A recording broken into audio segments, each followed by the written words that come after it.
Buenas tardes. Damos inicio a nuestro programa Mujeres conforme al corazón de Dios.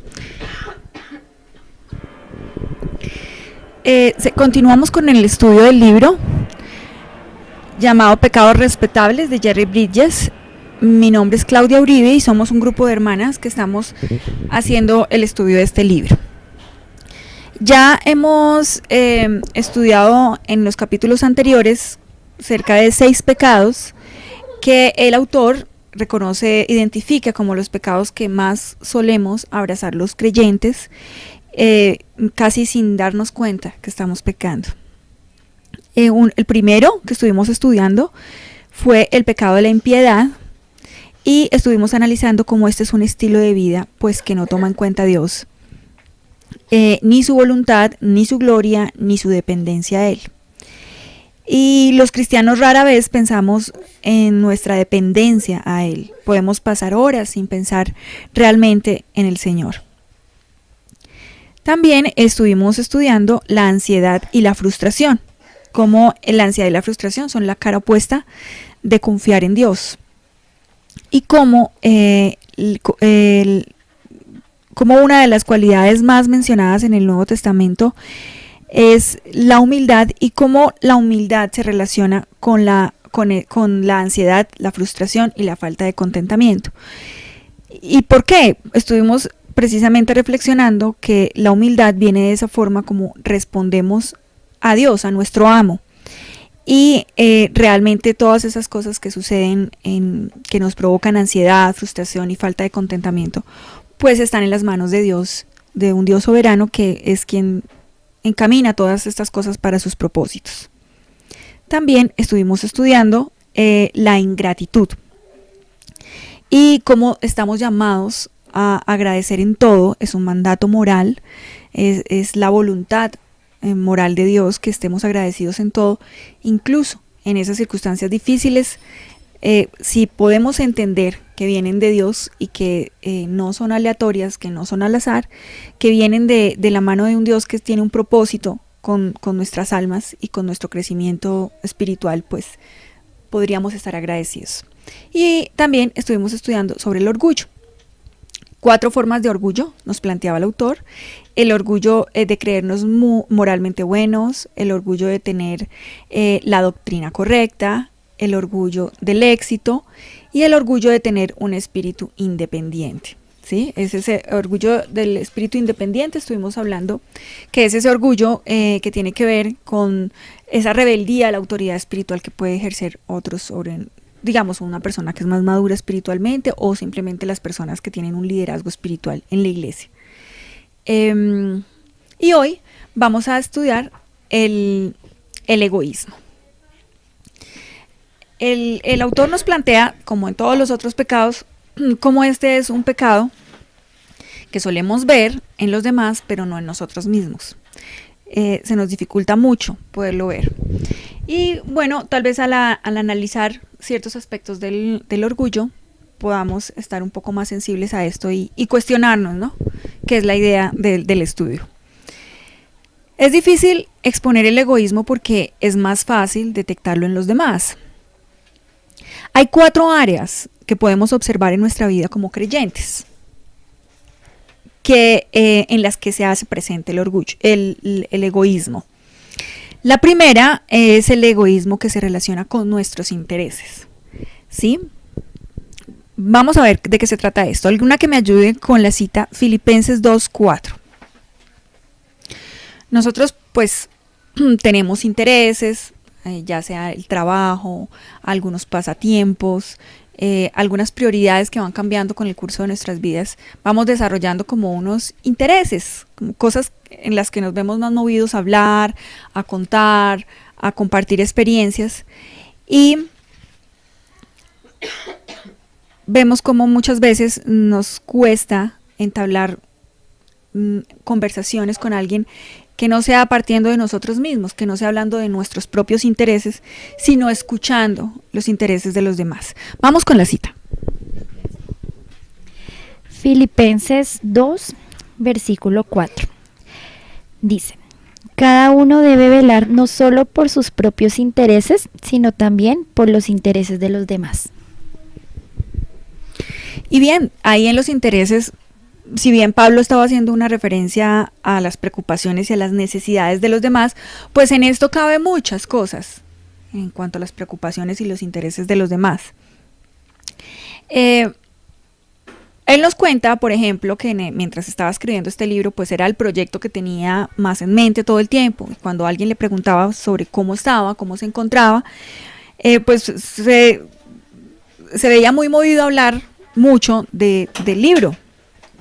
Y creo que eso nos ha pasado a todos. También nos cuenta aquí pues, que está en esa etapa de ser abuelo, entonces que es muy feliz con sus nietos, y él y su esposa se ven muy movidos a hablar de sus nietos, a compartir las fotos de sus nietos, y tienen amigos y parejas que también son abuelos y tienen esa misma, digamos, experiencia con sus nietos. Entonces cuando estás con una persona o con parejas que tienen esos mismos intereses, que se ven movidas por las mismas cosas, pues ¿quién habla? ¿Quién cuenta? ¿Quién cuenta y quién es el que escucha? Y ahí es donde se hace presente el egoísmo, porque estamos o esperando tener la oportunidad de hablar y de contar nuestra propia experiencia, eso que tanto nos interesa, eso que tanto nos está moviendo, y la otra persona pues también. Entonces, ¿quién es el que va a escuchar? ¿Quién es el que va a ponerse en el lugar del otro, a tratar de compartir y entender un poco lo que el otro quiere hablar? Y ahí en ese campo se presenta mucho el egoísmo. Está invitado siempre a la mesa, porque cada quien quiere hablar pues de sus propias, de las cosas que le preocupan. Entonces el autor nos dice que una buena prueba para medir el grado en el que somos egoístas, partiendo de que es tan difícil reconocerlo, es más fácil, de hecho uno empieza a estudiar este capítulo y piensa en las personas en las que uno ha sentido que son egoístas, que uno quiere contarles algo y solo hablan de sí mismos. Nos cuesta pensar en nosotros. Entonces una buena prueba para medir el grado de egoísmo, ya que es tan difícil y siempre tendemos a pensar en los demás, es reflexionar en alguna conversación que hayamos tenido, en la más próxima quizás, y preguntarnos a nosotros mismos cuánto tiempo pasamos hablando de nuestros propios intereses comparado con el tiempo que invertimos en escuchar al otro sobre sus intereses. Esa puede ser una buena medida. Quizás ahí nos encontremos sorpresas. Yo me las encontré pensando en eso, porque muchas veces coincidimos con alguien en algún gusto por el, digamos, por el deporte, y queremos hablar y compartirle a esa persona y esa persona también, porque también tiene ese mismo gusto. Y estamos ahí como quién habla primero, quién habla más duro. Y ahí se hace presente el egoísmo. Es bueno que nos lo preguntemos. Realmente, estos son síntomas de que vivimos centrados en nosotros mismos. El egoísmo demuestra que lo único que nos preocupa son nuestros asuntos, compartir nuestras experiencias y no escuchar las de los demás. Alguien que me ayude con la cita, 2 de Timoteo 3, del 1 al 5. Que en los postreros días vendrán tiempos peligrosos, porque habrá hombres amadores de sí mismos, ávaros, vanagloriosos, soberbios, blasfemos, desobedientes a los padres, ingratos, impíos, sin afecto natural, implacables, calumniadores, intemperantes, crueles, aborrecedores de lo bueno, traidores, impetuosos, infatuados, amadores de los deleites más que de Dios, que tendrán apariencia de piedad, pero negarán la eficacia de ella. A estos evita. Esta es como una lista que nos da el apóstol sobre una descripción de los últimos tiempos, que finalmente pues son los tiempos que estamos viviendo, donde lo que impera es el egoísmo. Ahí hay una descripción: amantes de sí mismos. Es una buena descripción para el egoísmo. Estamos en la era del egoísmo, donde lo más importante es pensar en sus derechos, que cada uno piense en sus sueños, vaya por sus sueños, que cada quien vele por lo suyo y haga valer lo que piensa. Pues así, si todos pensamos de esa misma manera, no cabemos en el mismo lugar. Lo curioso es que en esta descripción de los últimos tiempos, el centro de esta descripción es precisamente personalidades vanagloriosas, egoístas, que son amantes de sí mismo. Entonces podemos quizás aclarar un poco el panorama de que no se trata de pequeñeces que una vez más esos pecados que nosotros solemos respetar ofenden a Dios. Él nos pone aquí también un ejemplo sobre aquello que les mencionábamos. Si todos pensamos así, pues no cabemos en el mismo lugar. Antes de pasar al siguiente, voy a leerles a lo que nos comparte aquí la hermana Jamie en el chat. Dice: así por ejemplo nos pasa a las mamás. Cuando recién tienen su bebé, el único tema de conversación es su bebé y no se puede hablar de nada más. Me siento culpable, nos dice ella, porque yo caí en eso. Qué pena, y ahora me doy cuenta que hasta nos volvemos un poco cansonas por el mismo tema. Sí, quizás cuando estamos tan interesados por algo, tan movidos por algo, pues tendemos a hablar de eso.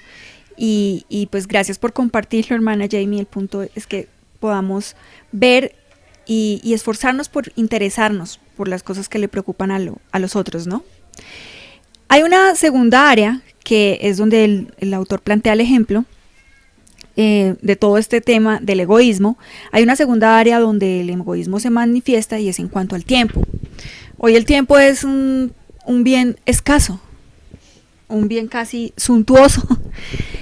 Alguien puede ser un millonario, pero aún así cuenta con las mismas 24 horas del día y con ese problema de que el tiempo es escaso. Y todos tenemos que usarlo de la mejor manera posible. Y pues tratamos de usarlo como lo que es, un recurso limitado. Y ahí se ven también las dos caras de la moneda del egoísmo. Uno, que nadie está dispuesto, difícilmente alguien está dispuesto a ceder algo de su tiempo para preocuparse por los demás, para escuchar a los demás, para quizás ayudar a los demás. Eso demanda tiempo y eso demanda un recurso importantísimo hoy en día.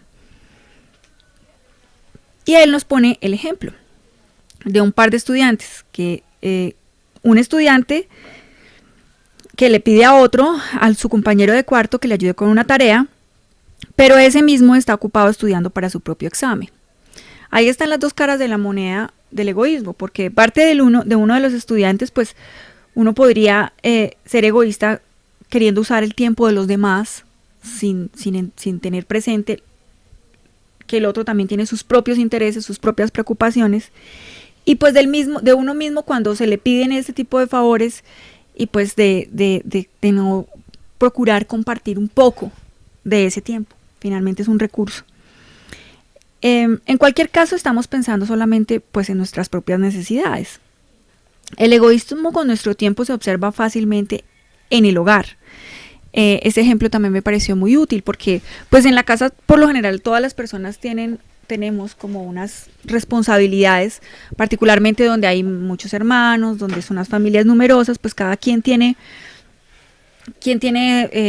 responsabilidades, cada quien le han puesto sus tareas y pues particularmente se ve más claro en la gente joven cuando le demandan algo que va más allá de las responsabilidades con las que ya está, digamos, comprometido. Entonces la respuesta es: eso no me toca a mí.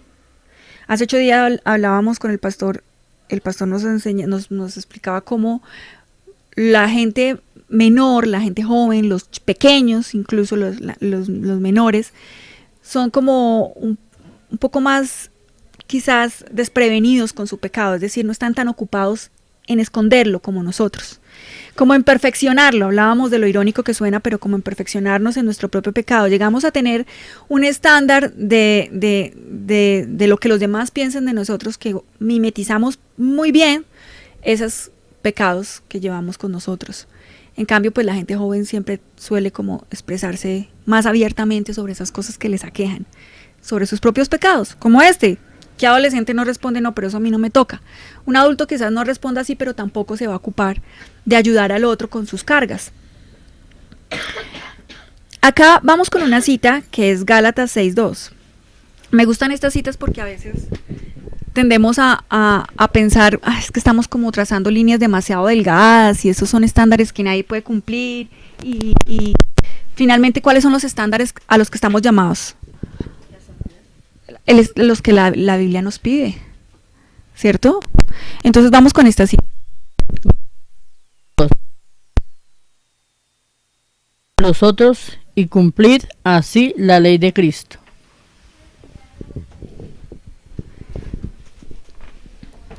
Entonces, ¿cuál es el llamado? A que sobrellevemos las cargas los unos de los otros. Esto es muy distinto a estar yo solamente ocupado de mi tiempo, de mis preocupaciones.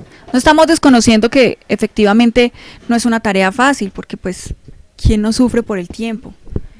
¿Quién no sufre por todas las tareas que tiene que hacer en un día y de repente tienes toda la agenda llena y eres interrumpido?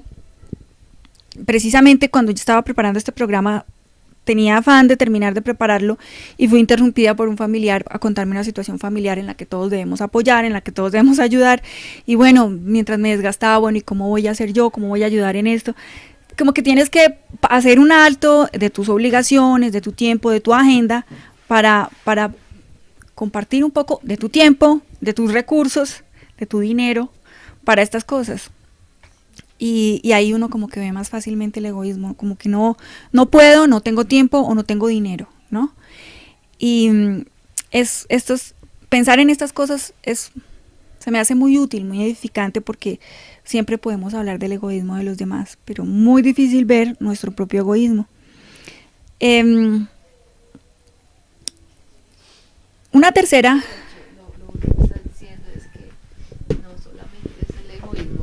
cosas, es de tiempo, ¿no? De dedicarle tiempo a las personas, que eso a veces por eso estar pensando en nosotros mismos y en nuestras necesidades nos olvidamos del otro, y ese enfoque que le da el egoísmo es como más diferente al que uno maneja. Uno piensa solamente que egoísta es con las cosas, mis bienes, ¿no? Sí. Y que tendemos en todo, hasta en esa área, a dar de lo que nos sobra.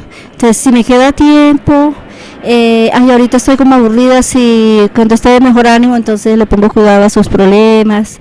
Si me sobra plata, todo es dar de lo que nos sobra y no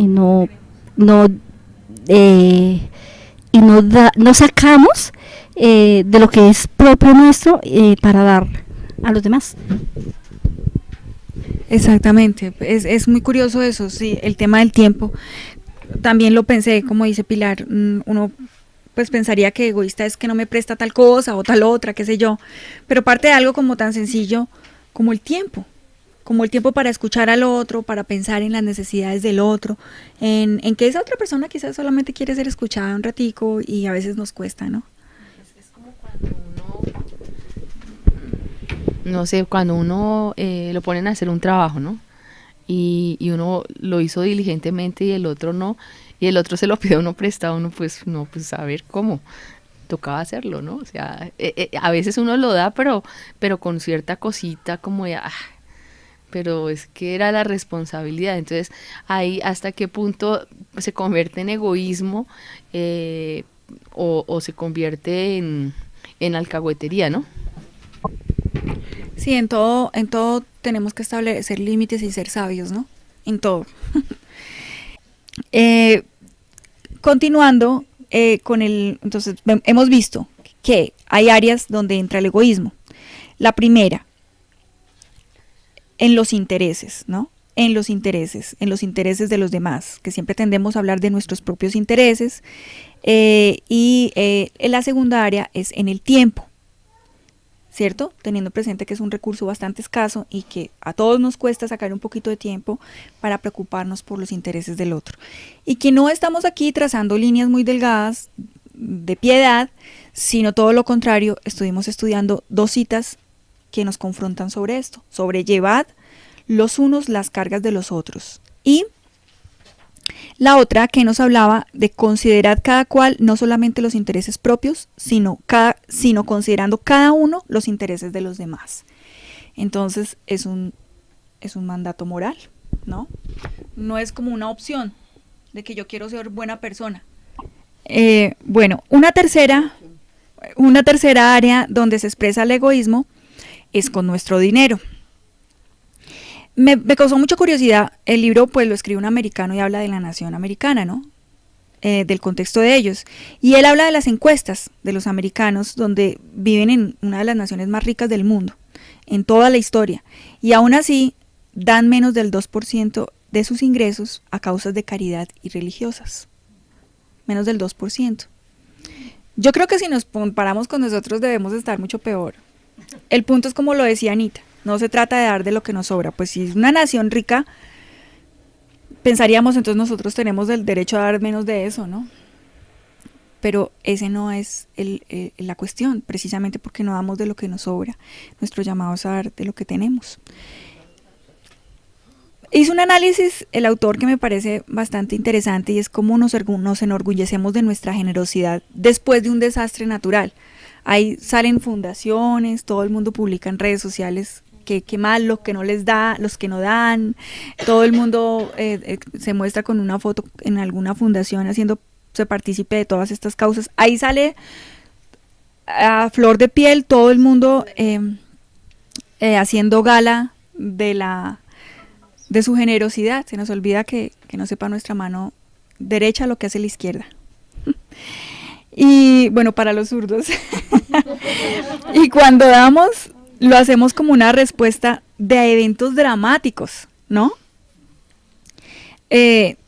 Pero el punto es, aquí analiza en un tiempo donde se vio como mucho el tema de la generosidad y fue el tiempo de la peste bufónica, que fue más o menos en el siglo XIV, que si a alguien le daba esa peste en la familia, pues se moría él y toda su familia porque era altamente contagiosa. Entonces, por lo general lo que sucedía era que si algunos se enfermaban en su familia, todos se iban y lo dejaban morirse solo, porque pues no se iban a morir todos con él.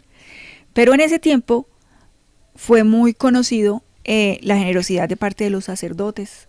Fue el año 1300 algo. Aquí lo cita, pero ahora no lo veo.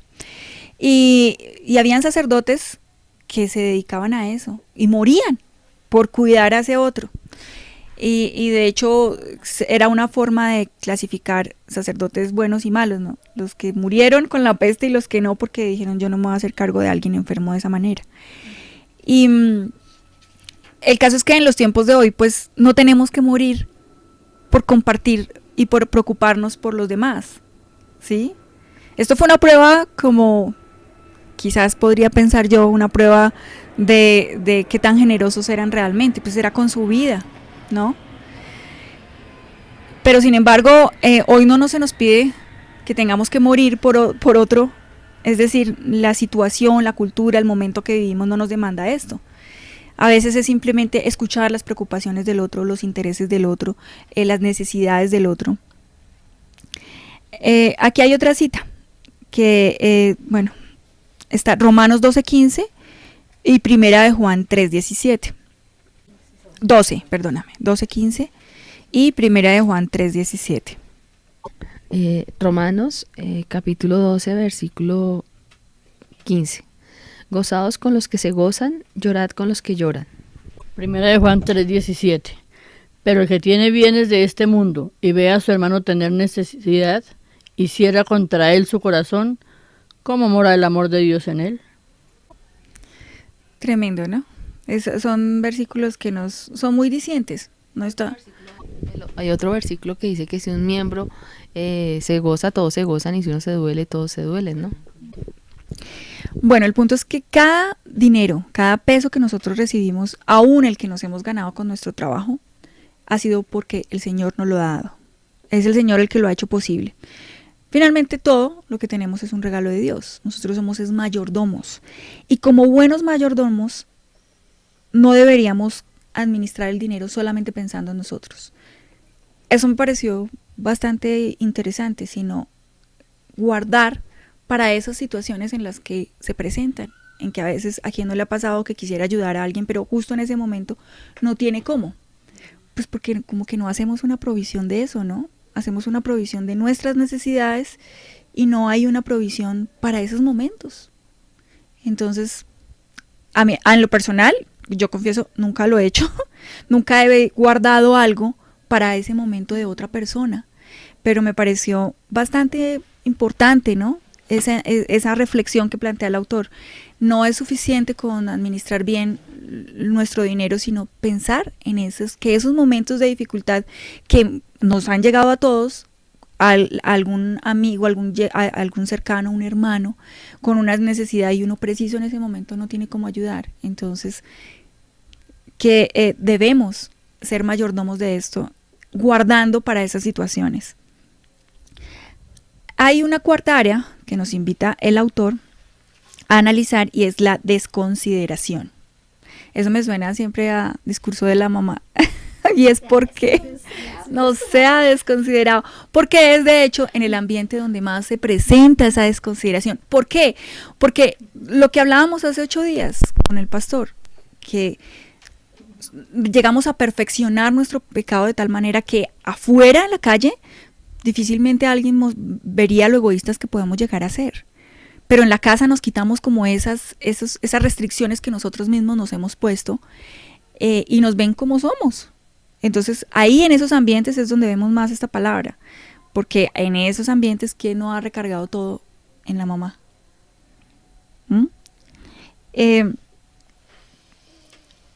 Pero aquí nos cita varias formas de ser desconsiderado.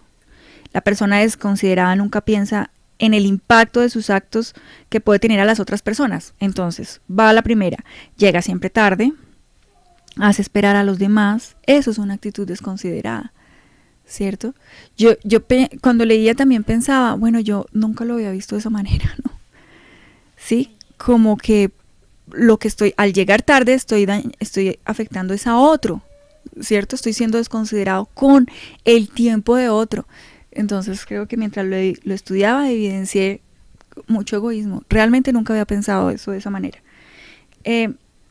La persona que habla muy fuerte por celular. No sé si han escuchado a esas personas que son llenadoras, que a donde llegan hablan duro, donde llegan todo el mundo se percata que esta persona está presente, que todas las cosas se hacen como esa persona dice, se habla de sus intereses, esa es como la muestra del egoísta así como en su máxima expresión.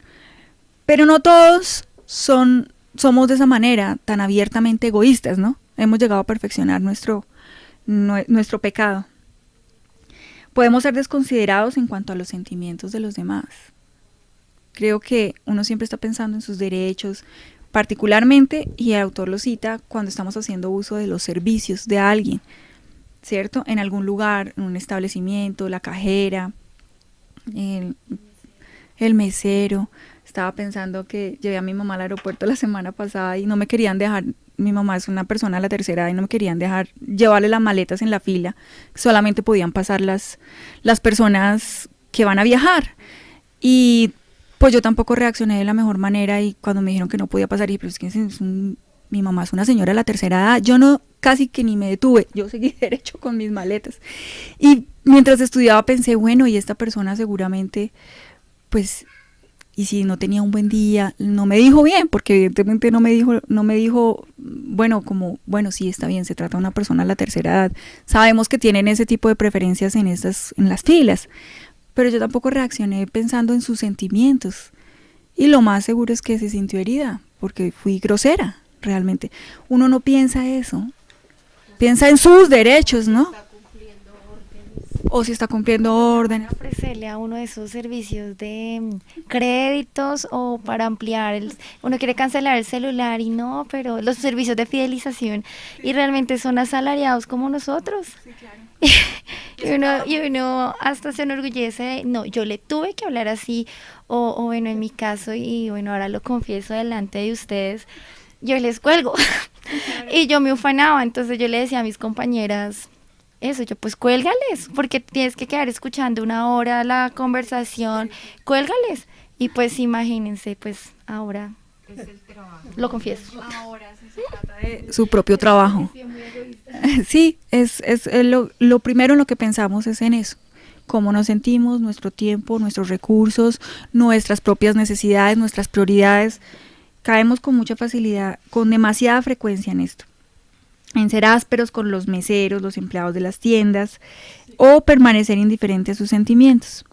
En vez de ser ásperos o indiferentes, podemos hacer una diferencia en la vida de otra persona con simplemente decir gracias, o con simplemente dar una respuesta amable, ¿no? Una respuesta amable.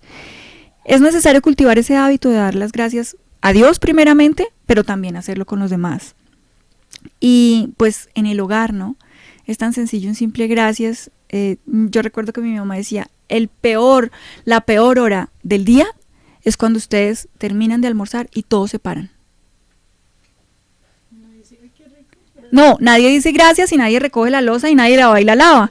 Entonces, un domingo que no hay empleada, y dice mi mamá, esa es la peor hora del día. Todo el mundo terminó de comer y todo el mundo se paró y ahí quedaron los platos. Todo el mundo tiene pereza, se va a dormir, pero la mamá es la que lava la loza. Mientras lo estudiaba pensaba en eso, pensaba en si simplemente tenemos una actitud de agradecimiento en el hogar. Si ampliamos ese significado de los intereses que usó Pablo, como dice el autor, como creo que era su intención, deberíamos incluir las necesidades y las ocupaciones de los otros. Entonces una persona no es egoísta, una persona que no es egoísta siempre equilibra sus necesidades. Qué interesante, ¿no? Siempre equilibra sus necesidades, es decir, dentro de mis necesidades, para establecer un equilibrio, deben estar las necesidades de los demás, ¿cierto? Es muy difícil, ¿no? Porque siempre pensamos en nosotros. Esa forma de egoísmo se manifiesta mucho en el matrimonio, donde cada uno de los cónyuges espera que el otro cubra sus propias necesidades, en vez de pensar cómo puede servirse uno al otro. Eso se presenta en el hogar más que en cualquier otro lugar. Y mientras lo leía pensaba mucho en que las mujeres solemos caer mucho en eso. ¿En qué sentido? Y es que siempre sabemos que hay un orden, que Dios es un Dios de orden y que estableció un liderazgo dentro del hogar, ¿cierto? Y siempre tenemos una perspectiva de cómo se deben hacer las cosas, de cuál ruta es la que quizás mejor deberíamos coger en un camino, de cuál sería la mejor decisión que deberíamos tomar con respecto a las finanzas, con respecto al tiempo, y no siempre estamos totalmente de acuerdo con las decisiones que toma nuestro esposo, ¿cierto? Y es una actitud egoísta de querer hacer valer nuestras opiniones, de pelear por ellas. Finalmente, si sabemos que Dios les dio a ellos ese lugar, pues no quiere decir que no tengamos una opinión de las cosas o una percepción propia acerca de cómo se debería de hacer ciertas cosas. Pero quizás sería mucho más útil no estar opinando sobre todo, ¿cierto? Escoger esas cosas que son neurálgicas en las que diríamos, bueno, voy a establecer aquí, a decir lo que pienso y simplemente pues dejar que él decida. Somos muy impositivas en ese sentido y muchas veces los hombres no están diseñados para soportar eso, para soportar esa actitud de estar diciendo y juzgando las decisiones que ellos toman y las cosas que ellos deciden. No, nadie nos dijo que todo lo que ellos iban a decidir iba a estar perfectamente, simplemente que ellos eran los llamados a decidir, ¿cierto? Entonces no tenemos por qué estar diciendo todo el tiempo si estuvo bien, si estuvo mal, juzgándolo todo. Es una actitud egoísta porque es querer que se imponga la manera exacta como yo estoy viendo las cosas, ¿no? Finalmente hay que ceder un poco. Es una actitud como de ceder. De ahí parte lo que sería contrario al egoísmo. Acá en el chat nos dice Jamie, nosotras tendemos a caer en este pecado respetable.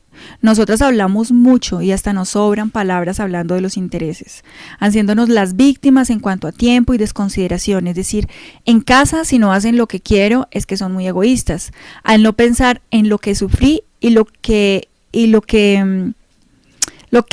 necesario para tener todo bien y demás, y entonces somos víctimas de los egoístas y desconsiderados que no nos valoran, y tal vez las egoístas somos nosotras al querer que todo funcione como nosotras queremos.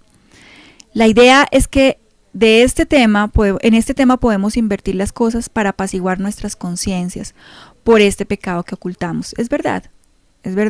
Finalmente somos llamadas a servir, ¿no? El hogar es un lugar de servicio mutuo. Tanto con los esposos como entre padres e hijos, es un lugar de mutuo servicio. Vamos también con una cita que es 2 Corintios 8:9 y otra que aliste Filipenses 2:5. 2 Corintios 8:9. Porque ya conocéis la gracia de nuestro Señor Jesucristo, que por amor a vosotros se hizo pobre, siendo rico, para que vosotros con su pobreza fueseis enriquecidos. Finalmente, ¿dónde encontramos nosotros nuestra esperanza y nuestro modelo a seguir? En Cristo. Y este es el ejemplo más alto que podríamos encontrar de altruismo, ¿cierto? De ese ceder, de eso que es contrario al egoísmo. Y Él no entregó solamente su tiempo, tampoco solo un par de monedas. Él entregó su propia vida, su propia vida en favor de nosotros. Y si nosotros somos seguidores de Cristo, pues ese es nuestro modelo a seguir. ¿Alguien tiene ya Filipenses 2:5? Haya pues en vosotros ese sentir que hubo también en Cristo Jesús.